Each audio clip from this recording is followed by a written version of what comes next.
Welcome! This video looks at the application layer of the OSI model and how it relates to the TCP/IP model. We will see how people use the application layer to communicate across a network and explain how protocols ensure services running on one kind of device can send data to and receive data from many different network devices. The OSI reference model is a layered abstract representation created as a guideline for network protocol design. In the model, information is passed from one layer to the next, starting at the top with the application layer on the transmitting host, proceeding down the hierarchy to the physical layer. Then the information passes over the communication channel to the destination host, where the information proceeds back up the hierarchy, ending at the application layer. Unlike the OSI model, the TCP/IP application layer protocols were developed before the emergence of personal computers, graphical user interfaces, and multimedia objects. This is the reason for additional layers in the OSI model.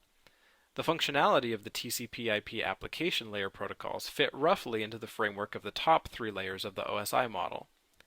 The other layers in the process of passing information up and down the hierarchy work similarly in both models. The two forms of software programs, or processes, that provide access to the network within the application layer include applications and services. When we open a web browser or an instant message window, an application is started, and the program is put into the device's memory where it is executed and referred to as a process. Application layer protocols establish consistent rules for exchanging data between applications and services loaded on the participating devices. Within the application layer, protocols specify what messages are exchanged between the source and destination hosts, the syntax of control commands, the type and format of the data being transmitted, and the appropriate methods for error notification and recovery. The application layer protocols implemented on the source and destination host must match in order for communication to be successful.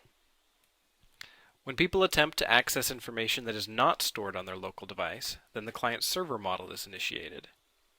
In the client-server model, the device requesting information is a client, and the device responding to the request is a server, both of which are considered to be in the application layer.